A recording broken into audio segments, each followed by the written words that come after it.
Ya Tuhan, benar Engkau Allah yang hidup. Engkaulah Allah pencipta alam semesta dan seluruh isinya. Dan Engkau adalah Allah yang kekal, yang ada sejak dahulu, sekarang, dan sampai selama-lamanya. Kami bersyukur memiliki Allah yang kami kenal di dalam nama Yesus Kristus. Kami bersyukur bahwa Engkau tak pernah meninggalkan kami, umat pilihan-Mu. Oleh karena itu kami selalu membawa akan damai sejahtera-Mu ya Tuhan. Di dalam mengarungi kehidupan yang pada saat ini carut-marut, peperangan di sana-sini, bencana alam di sana-sini, dan persoalan-persoalan hidup yang semakin memuncak, yang seringkali membawa akan kehidupan kami ya Tuhan, mengalami ketakutan. Tetapi Tuhan, Engkaulah Immanuel, Engkaulah Allah yang beserta dengan kami. Mari Tuhan, Engkau hadir di tengah-tengah kami saat ini. Engkau melawati akan setiap hati kami ya Tuhan. Kami mau membuka hati dan pikiran kami kepada Tuhan. Berbicaralah kepada kami ya Tuhan. Kami siap untuk mendengarkan akan kebenaran firman Tuhan yang membawa akan setiap kami kuat dan menjalani kehidupan kami di dalam jalan Tuhan. Terima kasih Tuhan. Hanya di dalam nama Tuhan Yesus Kristus kami berdoa dan mengucap syukur. Haleluya.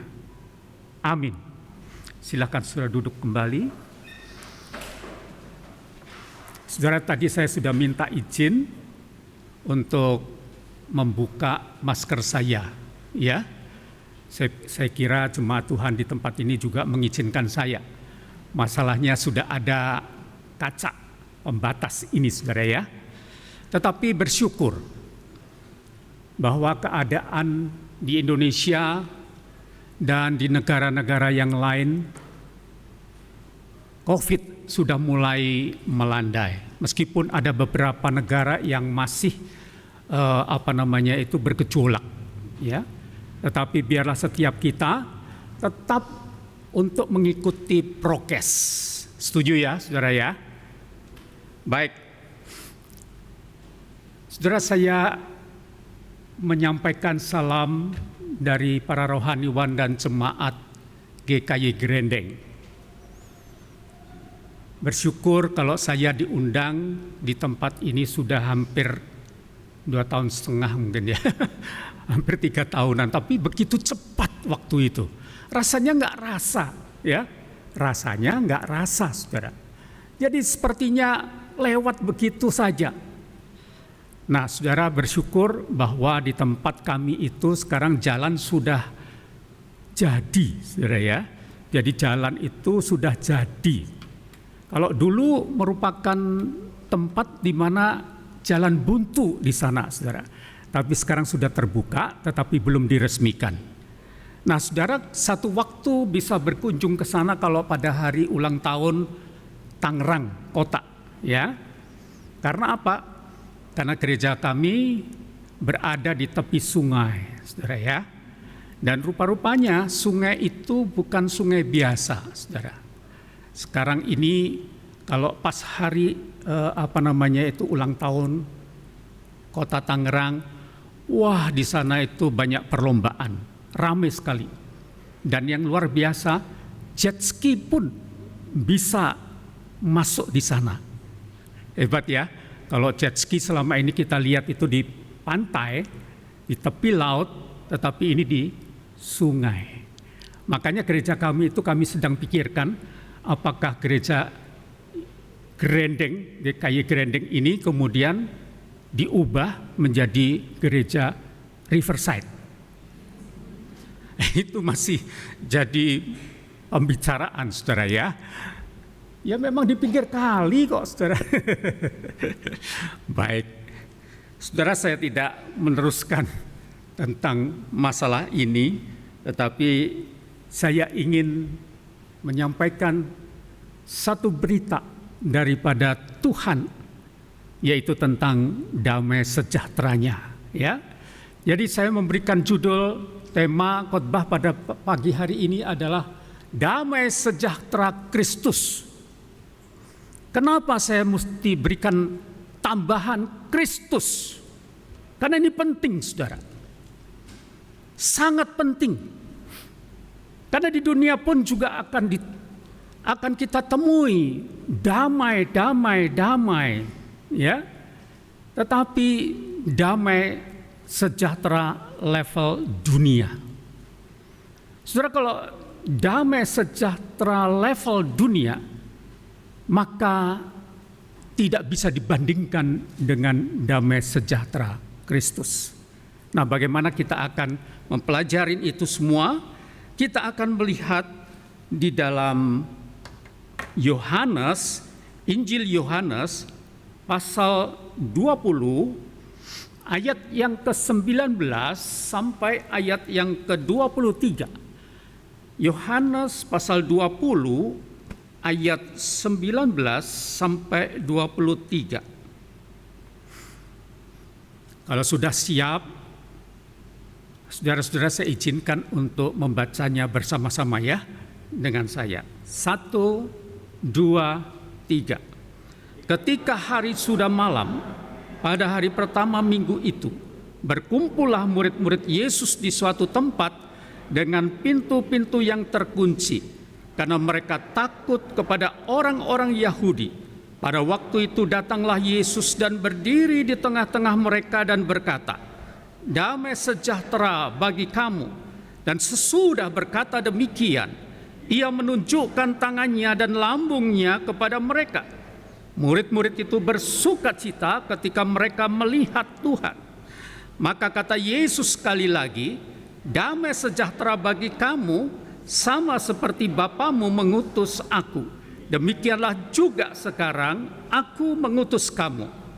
Dan sesudah berkata demikian, ia mengembusi mereka dan berkata, "Terimalah Roh Kudus. Jikalau kamu mengampuni dosa orang, dosanya diampuni, dan jikalau kamu menyatakan dosa orang, tetap ada, dosanya tetap ada." Saudara, saya ingin mengajak kepada setiap kita untuk melihat di dalam padanan daripada peristiwa ini, yaitu yang terambil di dalam Lukas pasal 24. Lukas pasal 24, ya. Saya akan bacakan bagi saudara, yaitu ayat 36 sampai 49, agak panjang sedikit, ya. Dan sementara mereka bercakap-cakap tentang hal itu, yaitu Kleopas, ya. Kleopas dan kawannya yang setelah bertemu dengan Yesus kemudian menemui para murid yang lain. Yesus tiba-tiba berdiri di tengah-tengah mereka dan berkata kepada mereka, "Damai sejahtera bagi kamu." Mereka terkejut dan takut dan menyangka bahwa mereka melihat hantu. Akan tetapi ia berkata kepada mereka, "Mengapa kamu terkejut? Dan apa sebabnya timbul keraguan-raguan di dalam hati kamu? Lihatlah tanganku dan kakiku, aku sendirilah ini. Rabalah aku dan lihatlah, karena hantu tidak ada daging dan tulangnya, seperti yang kamu lihat ada padaku." Sambil berkata demikian, ia memperlihatkan tangan dan kakinya kepada mereka. Dan ketika mereka belum percaya karena girangnya dan masih heran, berkatalah ia kepada mereka, "Adakah padamu makanan di sini?" Lalu mereka memberikan kepadanya sepotong ikan goreng. Ia mengambilnya dan memakannya di depan mata mereka. Ia berkata kepada mereka, "Inilah perkataanku yang telah kukatakan kepadamu. ketika aku masih bersama-sama dengan kamu, yakni bahwa harus digenapi semua yang ada tertulis tentang aku dalam kitab Taurat Musa dan kitab nabi-nabi dan kitab Mazmur. Ayat 45 ini menjadi catatan kita, ya. Lalu ia membuka pikiran mereka sehingga mereka mengerti kitab suci. Katanya kepada mereka, ada tertulis demikian, Mesias harus menderita dan bangkit dari antara orang mati pada hari yang ketiga. Dan lagi dalam namanya berita tentang pertobatan dan pengampunan dosa harus disampaikan kepada segala bangsa, mulai dari Yerusalem. Kamu adalah saksi dari semuanya ini. Dan aku akan mengirim kepadamu apa yang dijanjikan Bapakku, tetapi kamu harus tinggal di dalam kota ini sampai kamu diperlengkapi dengan kekuasaan dari tempat tinggi. Saudara-saudaraku, ada dua peristiwa selama saya hidup sampai detik ini yang sangat menggoncangkan hati saya, yang membuat hati saya ketakutan. Apa peristiwa itu, saudara? Saya masih ingat ketika di tahun 65-66, saudara, ya, tepatnya mungkin 66-67, dan pada waktu itu usia saya mungkin baru 7 tahun, saudara. Apa yang terjadi setelah gerakan G30 SPKI itu? Saudara, maka kemudian ada banyak kelompok-kelompok yang mencoba sweeping di daerah-daerah pecinan. Mereka yang memiliki toko itu menjadi sasaran mereka, saudara, karena dianggap bahwa mereka ada dari golongan tersebut. Nah, saudara, pada waktu itu kurang lebih antara jam 3-an sore begitu, saudara. Memang toko kami tutup. Dan kemudian papa saya berkata, masuk ke dalam. Wah, dengan suara begitu aja kita sudah gemetaran, saudara. Mengapa?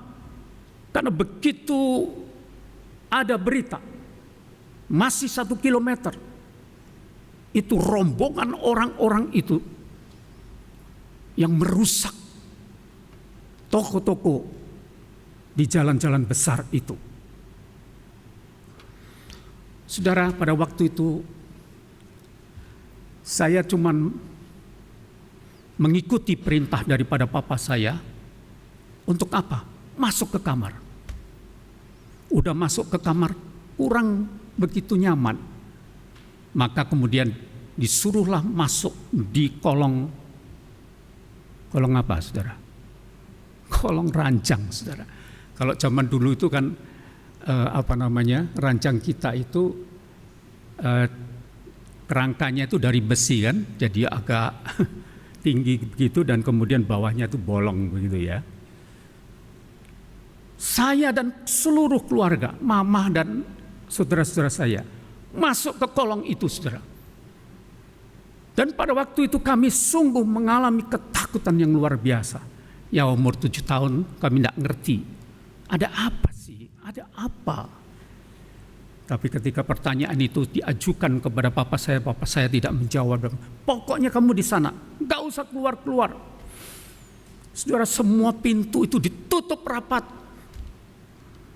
Akhirnya papa saya juga ngumpet. Saudara, kemudian terdengarlah suara itu yang teriak. Oh, ini jantung ini kayak apa tuh, saudara, ya? Kayak genderang yang ditabuh begitu tuh, ya. Semeledak-ledak begitu. Itu suatu peristiwa yang sangat menakutkan saya dan seisi rumah itu. Yang jelas saya tidak berani keluar. Saudara, ketakutan itu dihasilkan oleh berita bahwa mereka akan men-sweeping setiap toko dan menghancurkannya. Kita tidak tahu, saudara. Ternyata ada seorang sahabat dari papa saya, seorang TNI, saudara. Dia juga seorang RT. Pada waktu keadaan yang semakin mencekam itu, dia keluar dari rumahnya di belakang rumah saya. Dia kemudian berdiri di depan toko saya. Bukan toko saya ya, toko papa saya gitu ya. Dia berdiri dan kemudian dia katakan, terus.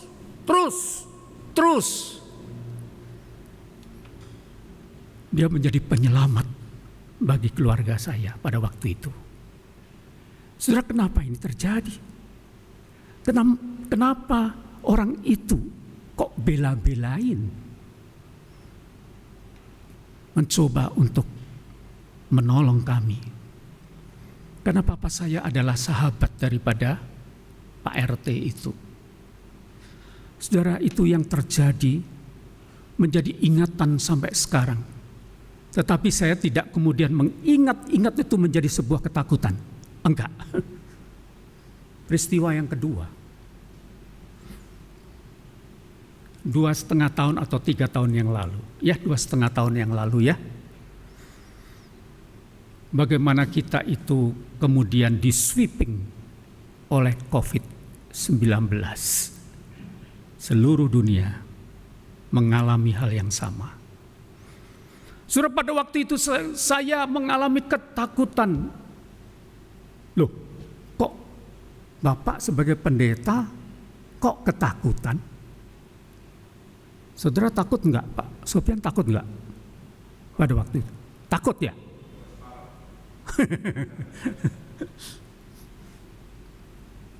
Saudara, saya tidak takut mati, saudara. Tapi saya takut untuk mati konyol. Saudara mengerti bedanya? Kenapa? Karena pemerintah sudah memberitahu kepada kita bahwa kita jangan keluar rumah. Ini sedang gawat. Oleh karena itu saya mentaati aturan daripada pemerintah itu, saudara. Bayangin, saking pikiran yang menjadi risau dengan berita itu, saya sampai tidak berani keluar di halaman, saudara. Di halaman rumah saja saya tidak berani keluar, saudara. Saya pikir ini apa-apaan ya? Ini kok hidup seperti ini? Seumur hidup saya tidak pernah mengalami yang namanya serangan penyakit dan kemudian menyebar ke seluruh dunia. Kalau saya ingat-ingat itu, saudara, bagaimana peristiwa kematian anak sulung dari orang-orang Mesir itu, dan bagaimana anak-anak sulung daripada orang Israel yang mentaati perintah untuk tidak keluar. Mereka, anak-anak sulung dari orang-orang Mesir itu kemudian mati begitu banyak, saudara.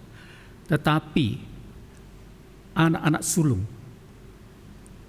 keturunan Israel, ketika mereka menguaskan darah binatang di tiang pintu kusen itu, maka sakratal malaikat maut itu kemudian tidak sampai membunuh mereka. Tetapi yang saya mau sampaikan kepada setiap kita adalah bagaimana ketakutan yang luar biasa itu, saudara. Saya bisa merasakan ketakutan. Oleh karena apa? Karena kita tidak berdaya, saudara. Kita tidak berdaya, tidak mampu untuk menghadapi mereka semua itu. Saya pikir setiap saudara pun pernah mengalami hal yang sama, bukan? Dan saya melihat bagaimana ada rekan-rekan sejawat yang berani keluar untuk sebuah pelayanan, akhirnya meninggal. Kenapa, saudara? Karena begitu dahsyatnya virus itu menular ke sana kemari. Saya penderita diabetes 22 tahun sampai detik ini. Jadi betapa riskannya saya kalau saya menggampangkan diri.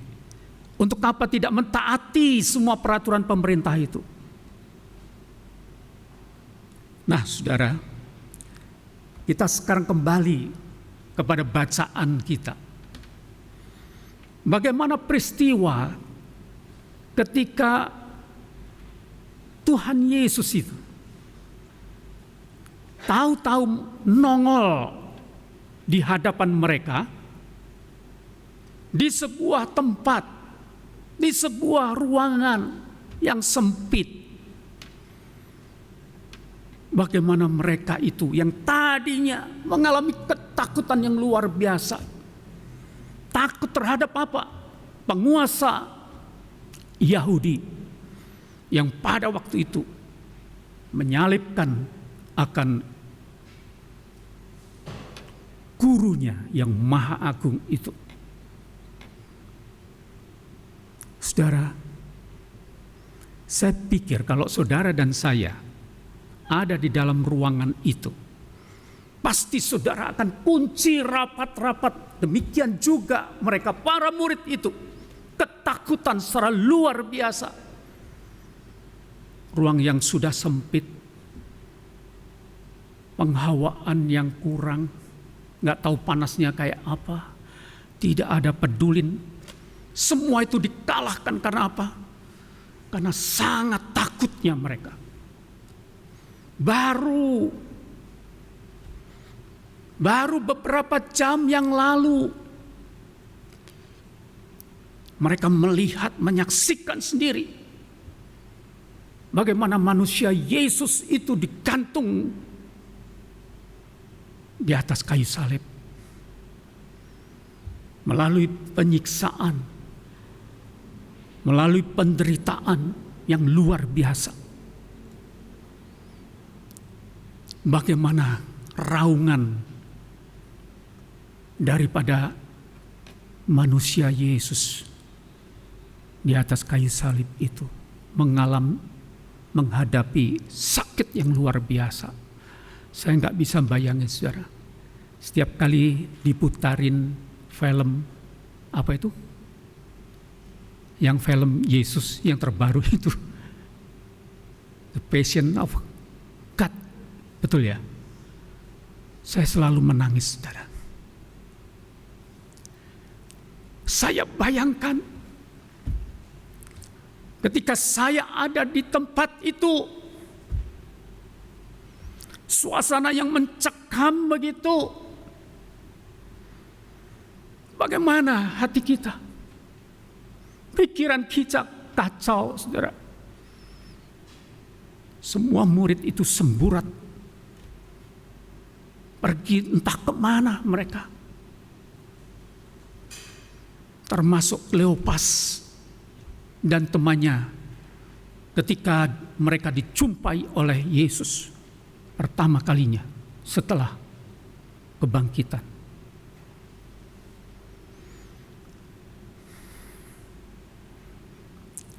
Saudara, mari kita melihat, saudara, bagaimana keadaan mereka pada waktu itu. Keadaan yang hampir sama pada saat sekarang ini. Dunia begitu dicekam. Kita sudah mulai mendengar gejala-gejala munculnya perang dunia ketiga yang dimulai di Ukraina. Orang-orang sudah pada takut. Setiap negara pun merasakan takut yang sama, saudara. Kita pun anak-anak Tuhan tidak luput daripada ketakutan yang seperti itu. Tetapi perhatikan, siapakah Kristus itu bagi saudara dan saya? Siapakah Yesus itu bagi saudara dan saya?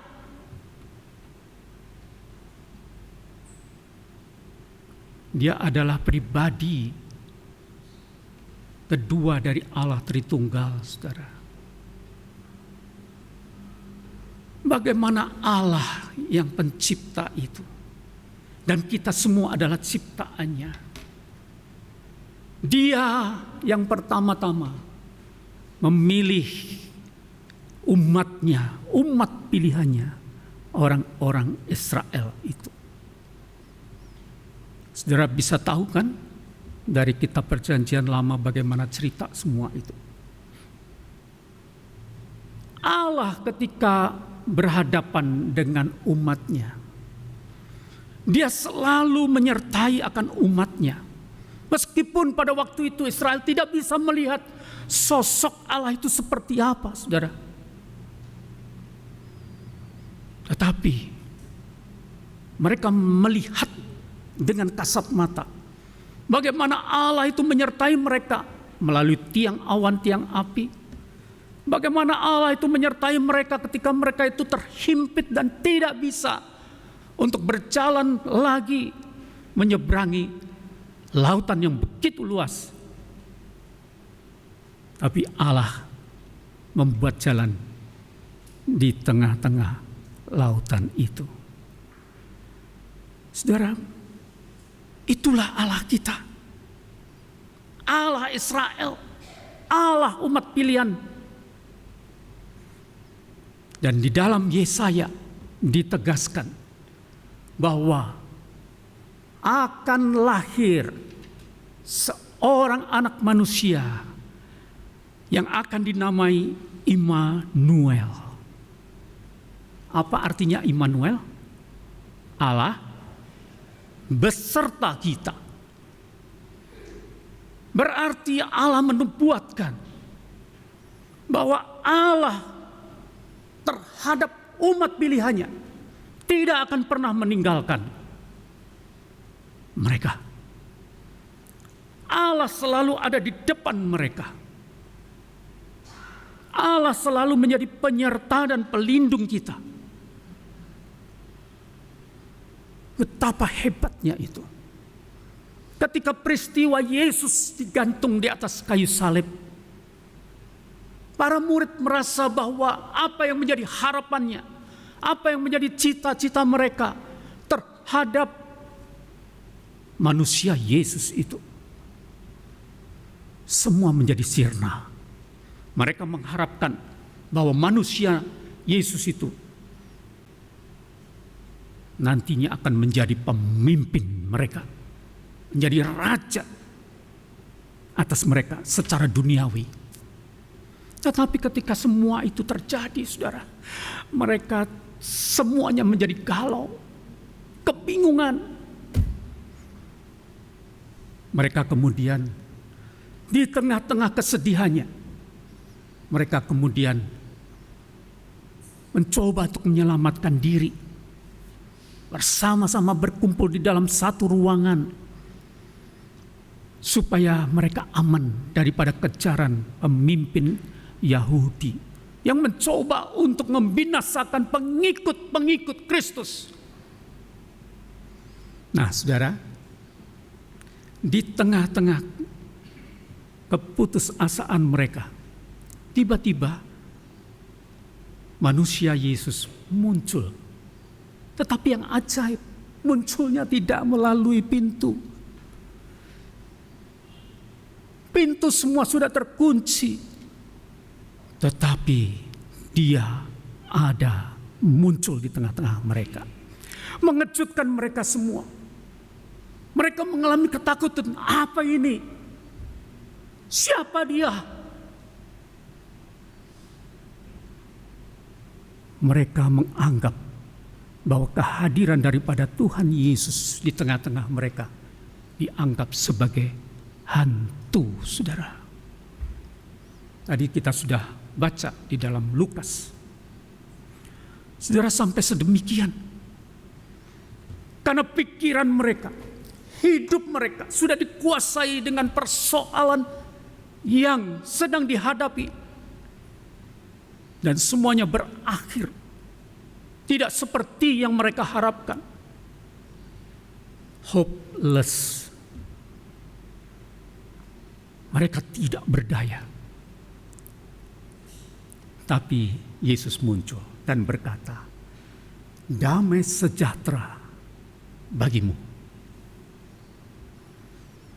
Saudara, coba kita bayangkan, coba kita dalami akan kalimat ini, saudara. Apa maksudnya di sini? Ketika saya mempersiapkan akan khotbah ini, saudara, saya pun mengalami kegentaran. Kegentaran terhadap Tuhan kita itu yang luar biasa. Dia tak pernah meninggalkan akan umat pilihannya. Terbukti kan? Meskipun dia sudah mati sebagai seorang manusia, karena menanggung dosa seluruh kehidupan manusia, tetapi dia adalah Allah sendiri.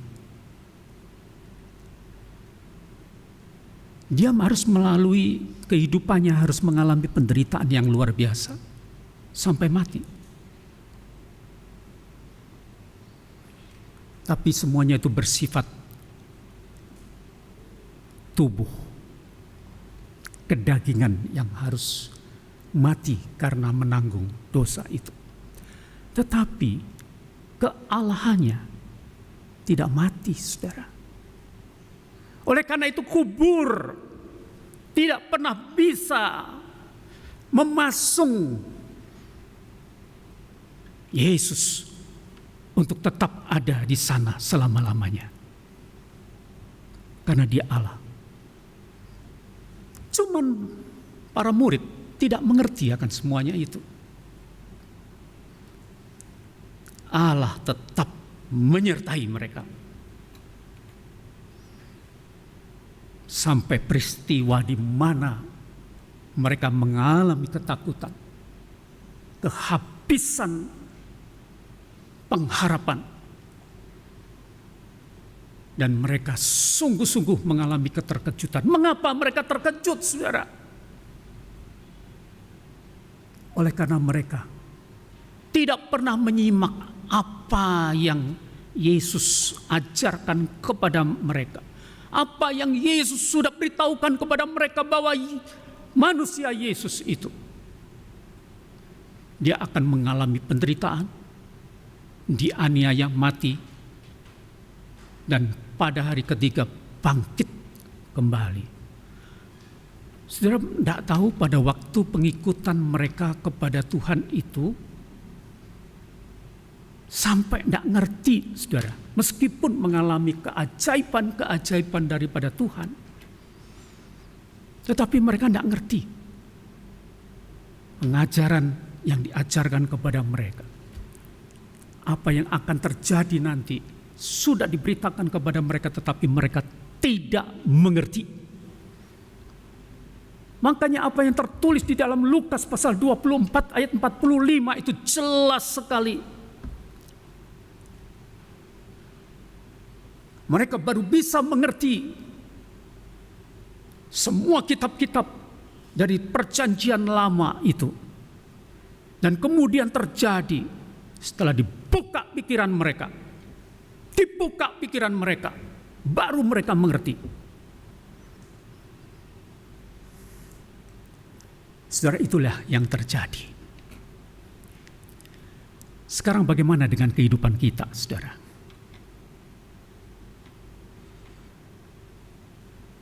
Apakah Allah menyertai saudara ketika saudara ada di dalam kondisi menghadapi serangan COVID-19 ini.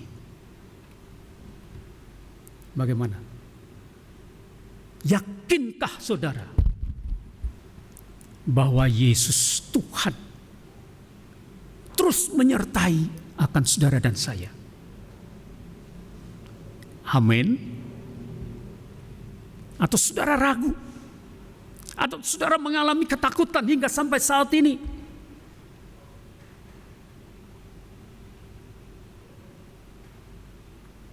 Saya mau bertanya sekali lagi. Apakah Allah yang saudara percayai di dalam nama Yesus Kristus itu tetap menyertai akan kehidupan saudara dan saya? Amin. Saudara, mari kita harus meyakini akan hal itu, saudara. Damai Kristus itu menggambarkan Kristus sendiri. Damai Kristus itu keluar dari diri Yesus Tuhan kita. Itu yang membuat setiap kita kuat menghadapi segala problematik kehidupan kita di dunia ini. Apapun itu, seberat apapun itu, kita bisa tetap kuat. Kita tenang menghadapi semuanya itu. Saudara, ini yang perlu kita pelajarin. Bukankah kita manusia sama seperti para murid Tuhan pada waktu itu, saudara?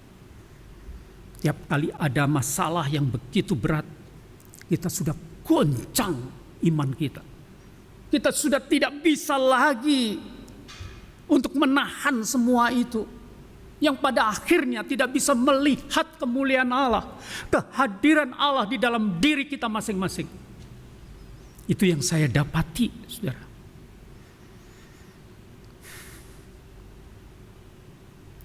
Pada waktu COVID-19 sedang rame-ramenya ya, tahun 2020 itu, saudara. Bagaimana banyak anak-anak Tuhan kocar kacir, saudara.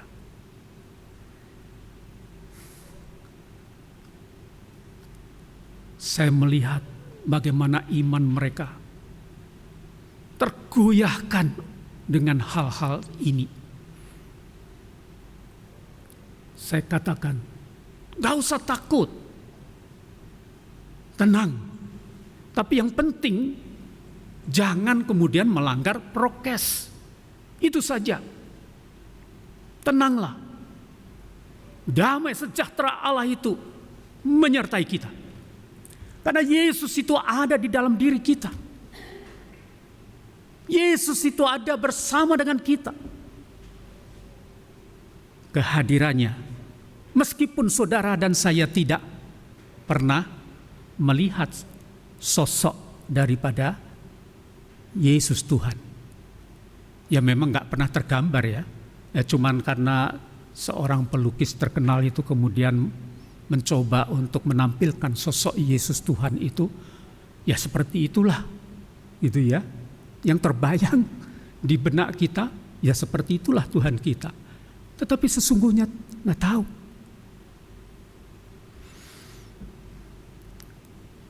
Saudara, ketika Yesus menemui kembali para muridnya dan kemudian bertemu dengan Thomas yang pada waktu pertemuan pertama tidak hadir. Thomas pada waktu itu mengalami keraguan. Ini benar enggak ya? Benar enggak Yesus yang disalibkan itu? Masa dia sudah mati lahir, sudah mati kemudian bangkit, kemudian ada bersama-sama dengan mereka semua.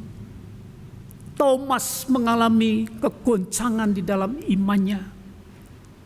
Tetapi Yesus berkata, ayo cobalah, kamu punya apa sih? Punya makanan apa kamu? Terus kemudian diberikan kepada Yesus sepotong ikan goreng, saudara. lalu dimakan dengan lahap. Yesus berkata, kalau hantu menurut persepsimu,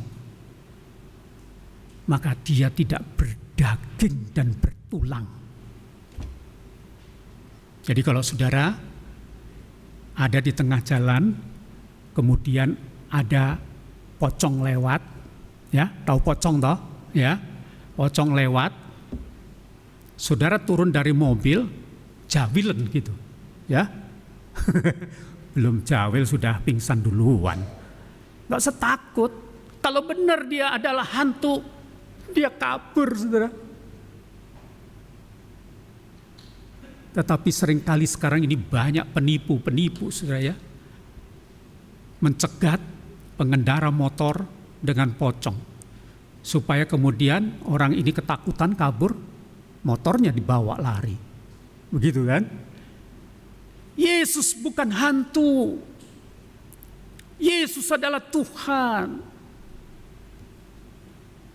Dan berkata kepada Thomas, coba rabalah tanganku, coba rabalah lambungku.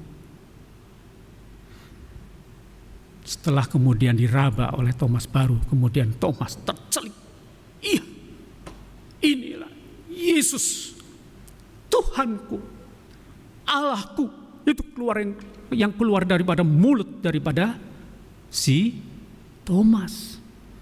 Dia mengakui di hadapannya ini, yang barusan disalibkan itu, dialah Tuhanku, dialah Allahku. Saudara, saya merinding ketika membaca ini.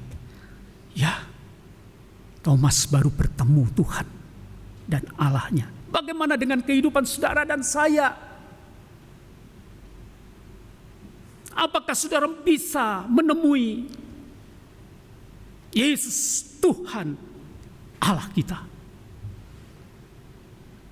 Dari Dia muncul damai sejahtera. Yang kedua, saudara,